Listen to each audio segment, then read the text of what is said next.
Hey you guys, it's Peter, and I'm back. Of course I'm back. I'm not going anywhere. Beast! Peekaboo, I see you because I'm YouTube famous now. Available in the fall of 2022, the album Dad, Shimmy Shimmy, AF, Rock on Gold Dust, Woman, Beast. How are you guys doing today? Happy Friday. Happy beginning to Halloween weekend. Halloween is on Monday. Do you have lots of parties this weekend, or are you just going to stay at home and watch horror movies? Are you going to hang out with friends and family and have chili dinner? It's going to be such a fantastic weekend. Halloween is my favorite holiday of life, and if you didn't watch my video from yesterday, it was a Halloween drama video, so please go check it out. Okay, today's video is more of a discussion video, is more of a thought-provoking video about something that I have actually been thinking about for a while. And it's been something that I've wanted to talk about on video. And I've been a little bit nervous because I'm going to be talking about some kind of touchy subjects over here today in regards to Jaclyn Hill. But they are things that have been kind of mulling around in my mind. And so I want to talk about them. In my video the other day that I did in talking about Shane Dawson, I said at the beginning of my video that I was nervous to make the video because whenever I come out and I am critical of Shane Dawson, or many people for that matter, that I always get a super fan base, which was obvious by some of the comments that I got, but I get a super fan base that comes out, right? And they're very, very defensive, and just, you can't show them anything, any truth whatsoever, and they defend it ad nauseum. So I said that in my video, and I actually got this response on my video, which I just want to say thank you so much for, and it got 127 likes on it, and the comment says, Peter, speak your mind. That's why we are here. Whoever gets mad because you are talking about Shane, they can get over it. This is your job and your passion. For every one person being critical, you have multiple people supporting you. Beast. And I just want to say thank you so much. And there were comments underneath there that said, truth, truth, speak your truth. And so I just want to say thank you so much because that made me feel really, really supported. You know, ever since I've gotten on camera and started doing this channel, you know, I have at times, I think, just been like, let's go, let's talk about what's really going on here. And then I've kind of like had periods where I kind of like lean away from it a little bit because the comments and, you know, all of that can be a lot at times. Now, I know that my job is a drama commentary channel. I know that my job is to get on here and tell my truth as I see it, right? Is to tell what I see and to talk about it, and to have a discussion from my point of view, and allow you guys to have a discussion from your point of view in the comment sections, right? People don't like that sometimes. People come over here, even though a video might be called, you know, I don't know, something like Shane Dawson is still problematic, and they're like, well, if you don't like him, don't watch his videos. Well, here's what I have to say to you, okay? If you don't like a video called something like Shane Dawson is still problematic, don't watch the video, okay? And while I would probably never want to discourage somebody from watching my channel, you know, that might not be a video that you would want to watch if it's going to upset you that much, okay? So I'm going to say that before I get into this video because I am going to be talking about some things to do with Jaclyn Hill today because I am mystified. I'm absolutely mystified by this fan base that she has, that she relies upon, okay, that excuses away and defends her like actions and behaviors at any length. And it's really rather surprising to me. And I've seen it happen time and time and time and time again. And something happened on her Instagram story yesterday. And I was watching it, and I don't know why, but I immediately thought of Amberlynn Reid. So if you don't know who Amberlynn Reid is a YouTube a content creator. She's a YouTuber. She's a gal with a camera, right? And she has been on YouTube for several years. I used to do YouTube commentary There's many, or I used to do YouTube commentary on Amberlynn Reid specifically. There's a lot of channels out there that just do Amberlynn and foodie beauty content. Zachary Michael, who is one of my dear friends, he does a lot of Amberlynn Reid content and like watches her videos and, you know, her live streams, and he comments back on it. I don't think she's doing live streams anymore. But anyway, and I had just looked at her channel and I was like, oh, I need to go back in the last month because apparently a lot has changed. So Amberlynn Reid is somebody who has, I think, like, she's constantly struggling with weight issues. She's always on some new diet, and then the diet lasts 2 or 3 days, and then she's trying something new, and then there's some reason why the diet didn't work, and then she's coming out with this, and, you know, and she's caught up in all of these lies constantly, and then, you know, she says this, and she says that, and then people are always bullying her, and people are always being mean to her, even though, really, she's the one that's putting all this information out there in the world, okay? And the interesting thing about Amberlynn Reid is, not just from the commentary drama channel point of view, but from the comments on her videos and from people watching her, and like this is from 3-4 years ago, Amberlynn Reid can do nothing right, okay? I mean, literally, like, people watch her so closely, and, you know, like, I remember back in the day, like, one of the things that I caught was that she had been on a diet, and she said she hadn't, like, gone to eat fast food in a while or whatever, and there was, like, a bag of Burger King in the microwave. Like, it's stuff like that that people catch, and they watch very, very closely, you know? And, which is funny because, like, with any YouTuber, especially with like vegan and vegetarian YouTubers, I get people that send me emails a lot where people will say this person is supposedly vegan, but yet they have such and such in the refrigerator or whatever. I get like those emails on a regular basis. So, but I'm not real interested in covering vegan drama. So that used to be a thing back in the day. I don't know if you know that. So anyway, I was watching this one specific thing of Jaclyn's because Jaclyn put this Instagram story up, right? And on the Instagram story, she said, I just need to get really vulnerable with you guys, okay? And she's like, it's really hard for me. And maybe it would be better if I just showed you guys the Instagram story. Here you go. Hi, you guys. So, gonna just keep it very vulnerable over here. When I get vulnerable, I know this is so weird, it's hard for me to look at the phone as I'm talking to you. I feel like I have to look away, otherwise I'm gonna cry. Like when you're talking to a friend, you can't make eye contact. But today I'm actually going to talk therapy for the first time in I don't even know how many years. I'm so anxious about it. I'm so freaking nervous. Anyways, it's long overdue that I go talk about stuff. I feel like I'm like a clogged toilet. Like I feel like there's just so much shit from my past, literally, it just like clogs up my brain that I haven't actually talked out. So this is I have never met this person before. I feel so anxious and nervous to like go talk to a stranger about like the deepest, darkest things that like I don't want to talk to anybody about. But I know I have to, especially getting married, like going into a marriage. I need to just like, I need to flush the toilet on a lot of stuff. And it's just, oh God, I'm so anxious about it. Anyways, I'm sitting here thinking, do I do my makeup or no?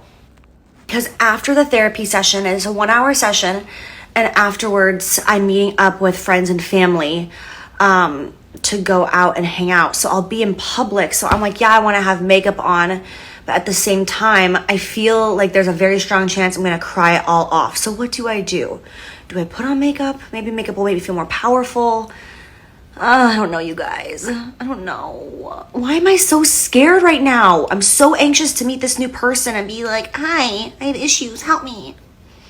Okay. This is my therapy look. My toxic trait is I'm like, I hope she likes me. Like, I hope my new therapist likes me.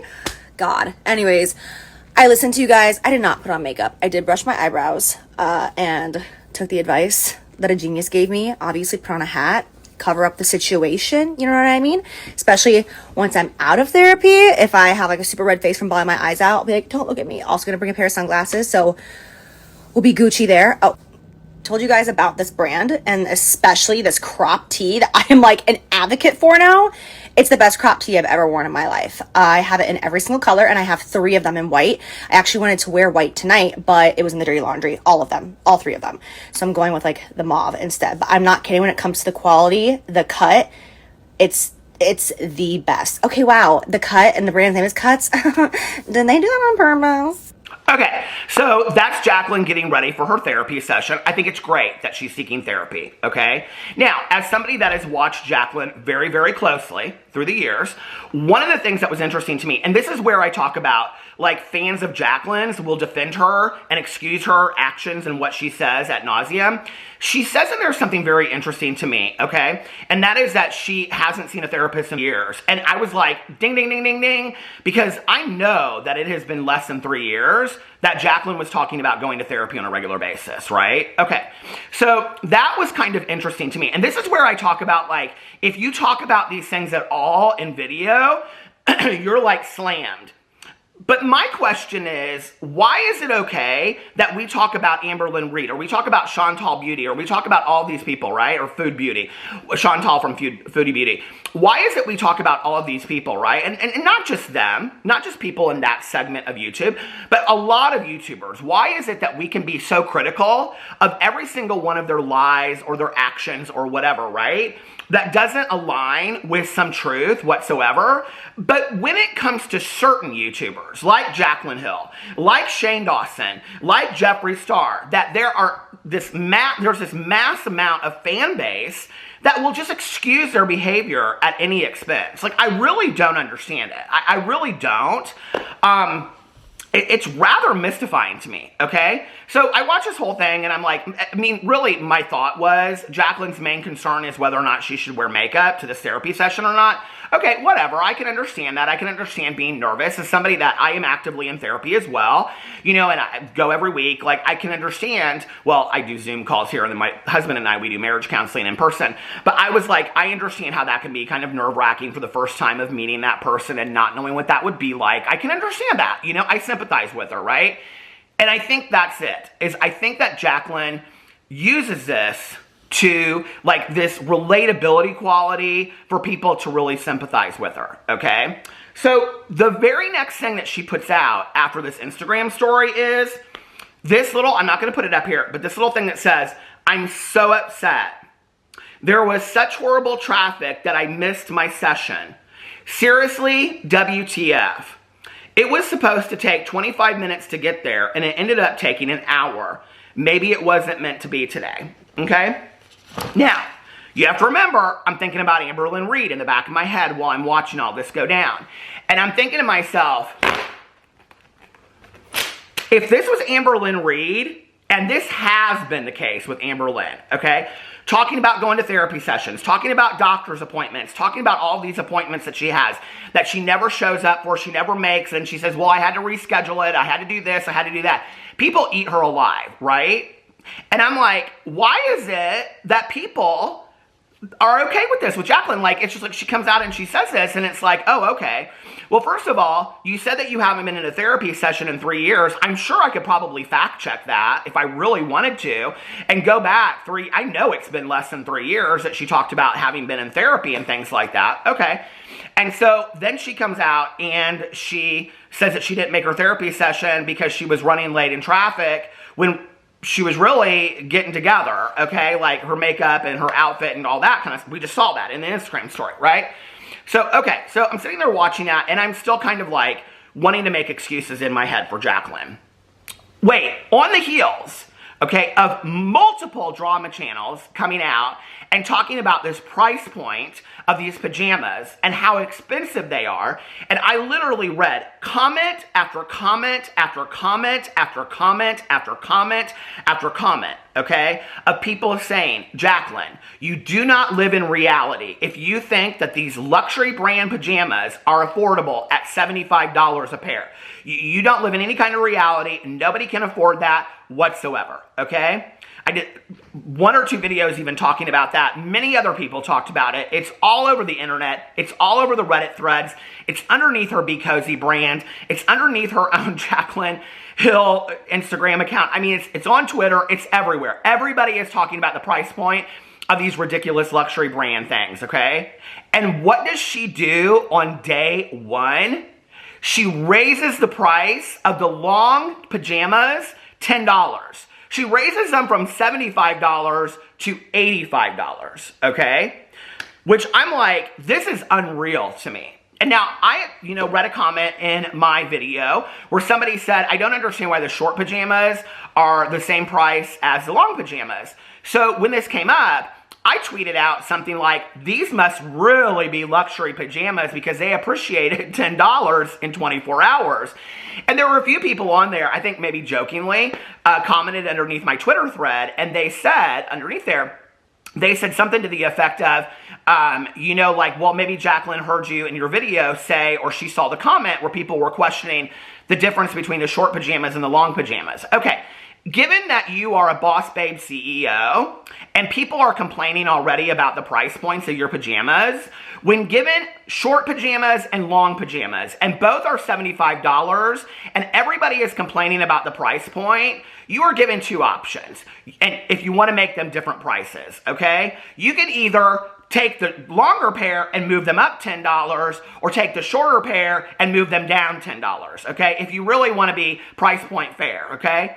Why would you, if you cared about your audience whatsoever, and I know she's going to come out and she's going to say, well, I had to do this, blah, blah, blah, blah, whatever. Why would you not come out and lower the shorter pair by $10 instead of moving the longer pair up by $10? Which just to me says she's so money hungry, right?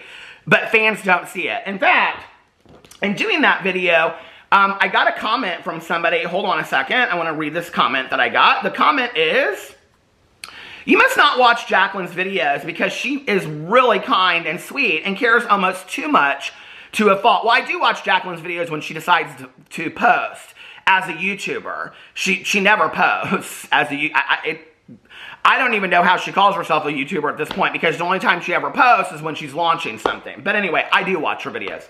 Her videos even show her mental struggles, etc., and she always talks about how grateful she is. Does giveaways like once a week almost to followers. Does she though? I watch her Instagram stories. I don't know that she does giveaways once a week. If you watch her videos, maybe you would know that. I admit the brand name mishap is really sucky. And this is talking about how this suggested, people are still suggesting that possibly she took the brand name Cozy from Kaylin Nicholson's, which she still has not addressed it. I admit the brand name mishap is really sucky, but it seems like no matter what she does, something bad happens. I don't think she meant to take the name on purpose because why would she want another bad thing happening? Genuinely hoping she will change the brand name though, which I think is really nice that this person said that at the end, right? But it's interesting to me when this person says, because I do think this isn't a bad comment. I just think this is a comment that is very consistent with the fan base of Jaclyn Hill. And so this is the question that I have. How do you build a fan base like this that is defensive of you at any fault, okay? That will stand by you and will just time and time again excuse things for you over and over and over again. I think that is the real question, right? Because when she says in here, I admit the brand, okay, wait, but seems like no matter what she does, something bad happens. Well, is that coincidence? I'm not a believer in coincidence. Or is that poor planning on the CEO's part? Or is that Jaclyn just doesn't care? Or is it that Jaclyn doesn't care about her audience as much as she does? Or is it that Jaclyn is always working on manipulating her audience, There are other things that are interesting to me, and I'm just going to bring them up. I was such a huge supporter of Jaclyn doing this whole Jaclyn's Journey weight loss thing, right? I thought that was so great that she was doing that.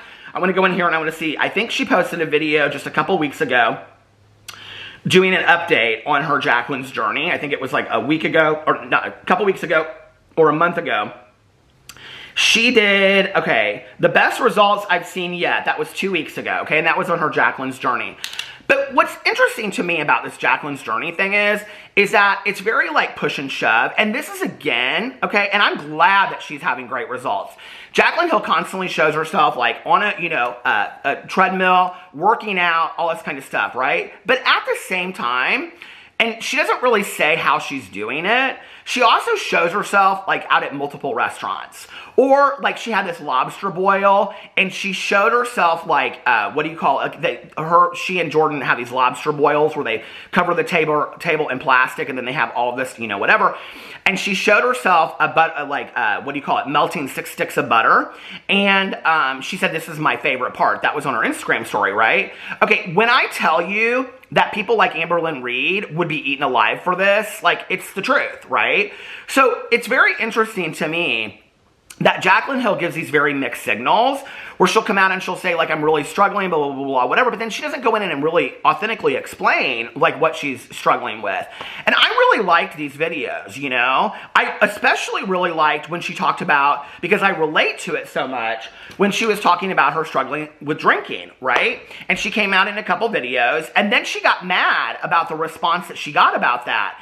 And then she went to Miami and she showed herself drinking. And then she came out in a video TikTok talking about how to make pumpkin beer. I'm very confused, okay? And this is the dichotomy. This is the, I don't know, the confusion and the irony, I think, that goes back and forth. I'm searching for a word that I can't find.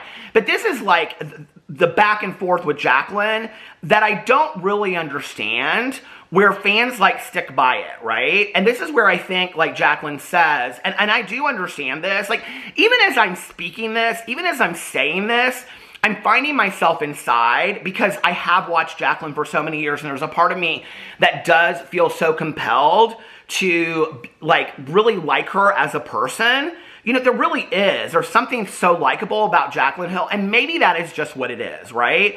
Maybe that is just that there are some people in this world that are more likable than others. Is that the truth?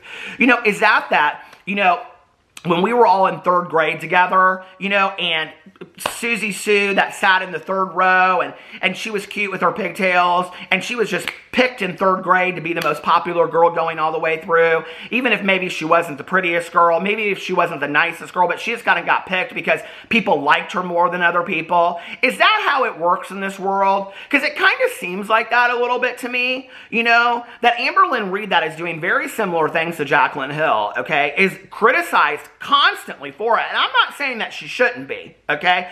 I'm not saying that she shouldn't be called out for all of this, right? If you're going to get in a video and you're going to say one thing and then turn around in another video and say something else, or if you're going to lie, or if you're going to, you know, like, if you're going to say these things and then, like, there's no truth to it or whatever, you should absolutely get called out by your fan base. I think you should, right?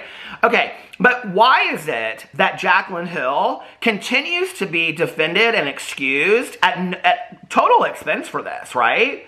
Like, don't get me wrong. Like, I want Jaclyn Hill to have absolutely 100% fantastic mental health. I do. Like, I want her to work on that. Why wouldn't I want that for her, you know? I want her to be so successful on her journey that she can eat whatever she wants to eat and she feels good about herself and she's sharing that with other people, right? Like, I want her to, you know, feel like whatever she's talking about, whatever issues she's dealing with and struggling with in her life, that she's got some kind of control over and she doesn't have to worry about, right? That she doesn't have to, like, worry about if she gets on video and she says something that it's going to be held against her. But when you get on video and you share something with your audience and then, like, you come out, like, I don't know, it's interesting to me that there's, like, no follow through, right? You know, and it's like, I'm just very, very confused with it. And I like, one of the things I've always said is, you have to take your audience along with you for the ride, you know? I'm going to share this. So anyway, I watched a video by Jessica Kent a couple days ago, and I actually did kind of a response to it on my Peterisms channel yesterday. And if you don't know who Jessica Kent is, she's a channel where she talks a lot of different issues, but she started as kind of like a channel where she had been to jail, she had been to prison. And so she talks a lot about that, and she talks a lot about drugs and alcohol and recovery, and her journey is a lot different than mine, right? But she's talking about struggles that she's having with her partner. And that in her, I think it's her most recent video, she talked about how she had to leave the situation. And it's such a, you want to talk about raw and vulnerable video, okay? I mean, it is super raw and vulnerable, right? Now, if she would come out, and I said this in my Peterisms video yesterday, if she would come out, you know, in a day or two and say, you know, like, I've just really thought things through and I've changed, but to bring your audience with you for the journey, I think is so authentic, and I think it's so genuine, and that's, to me, where you really build an audience with people, you know, and that's where people can really see this, like, this kind-hearted, you know, like, oh, they really mean what they say.